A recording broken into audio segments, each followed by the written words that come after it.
Ciao, sono Leonardo. Benvenuti al podcast di 9NR3. Oggi riassumerò e recensirò il libro. Le 48 leggi del potere di Robert Greene è un'opera provocatoria e illuminante che esplora le dinamiche del potere nell'umanità attraverso secoli di storia e filosofia. Attraverso una serie di leggi e strategie, Greene offre un'analisi penetrante delle tattiche utilizzate da leader sovrani e figure storiche per acquisire e mantenere il potere. Il libro non è solo un manuale per coloro che ambiscono al potere, ma rappresenta anche un avvertimento su come alcuni aspetti dell'ambizione e della manipolazione possano influenzare le relazioni personali e professionali. Le leggi sono accompagnate da esempi storici e aneddoti che rendono il messaggio di Greene non solo accessibile, ma anche affascinante. Con uno stile incisivo e diretto, l'autore invita i lettori a riflettere sulle proprie azioni e su come navigare nel complesso mondo delle interazioni sociali.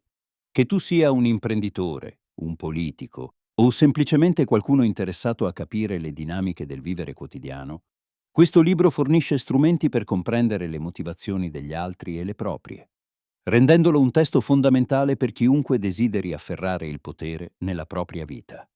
JT darò i punti chiave di questo libro. Primo, la legge dell'assenza e della presenza. La prima legge del potere sottolinea l'importanza della presenza e dell'assenza nel creare fascino e controllo. Greene spiega come limitare la propria disponibilità possa accrescere il valore percepito. Avere una presenza costante può risultare opprimente e portare ad una diminuzione del valore che gli altri attribuiscono a te. Le figure storiche come l'imperatore Augusto e il filosofo cinese Lao Tzu vengono citati per illustrare come il dosare il proprio tempo e le proprie apparizioni possa aumentare il mistero e l'attrattiva, portando gli altri a cercare la tua approvazione e a temere la tua assenza. È un insegnamento che si applica non solo nei rapporti di potere, ma anche nella vita quotidiana, invitando a riflettere su quanto sia importante la gestione della nostra visibilità nelle interazioni sociali. Secondo, manipolazione e percezione. La manipolazione è uno dei temi centrali nel libro di Greene. Egli delinea con precisione come la percezione giochi un ruolo fondamentale nel potere. Le persone sono frequentemente influenzate dalle loro impressioni e dalle manipolazioni psicologiche. Le strategie per distorcere la percezione degli altri, come l'uso di segnali confusi o la creazione di illusioni, sono analizzate. Greene racconta storie di personaggi storici che hanno utilizzato l'inganno per distorcere le convinzioni altrui a loro vantaggio. Questa manipolazione non è necessariamente maliziosa, ma piuttosto un aspetto dell'interazione umana e del gioco del potere. Imparare a comprendere queste dinamiche può fornire strumenti utili per affrontare le insidie quotidiane e per gestire le proprie relazioni in modo più efficace. Terzo, le relazioni di potere e il gioco sociale. Le relazioni interpersonali sono descritte come un gioco di strategia. Greene esplora come i diversi singoli e gruppi si muovono attraverso un campo di battaglia psicologico fatto di alleanze, rivalità e manipolazioni. L'autore identifica le diverse tipologie di individui e il loro approccio ai rapporti di potere, esaminando come le personalità si influenzano a vicenda. Le leggi del potere si fondano su una comprensione profonda di queste dinamiche relazionali.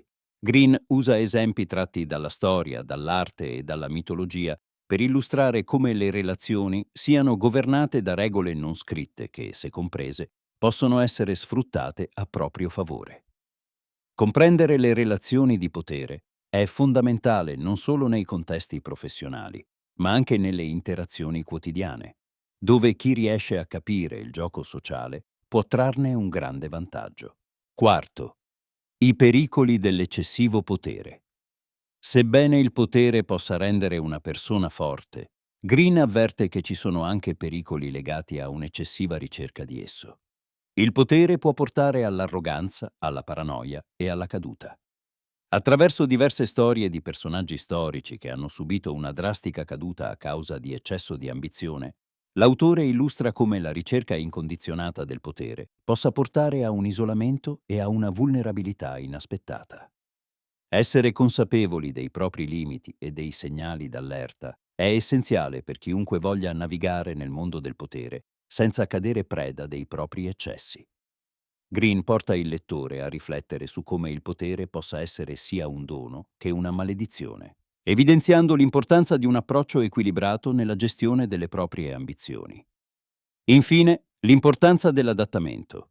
Uno dei temi principali di Green è l'importanza dell'adattamento in un contesto di potere in continua evoluzione. Le regole che governano il potere non sono fisse e richiedono una costante attenzione e capacità di adattarsi alle circostanze. Green fa riferimento a personaggi storici e situazioni in cui l'impossibilità di adattarsi ha portato al fallimento.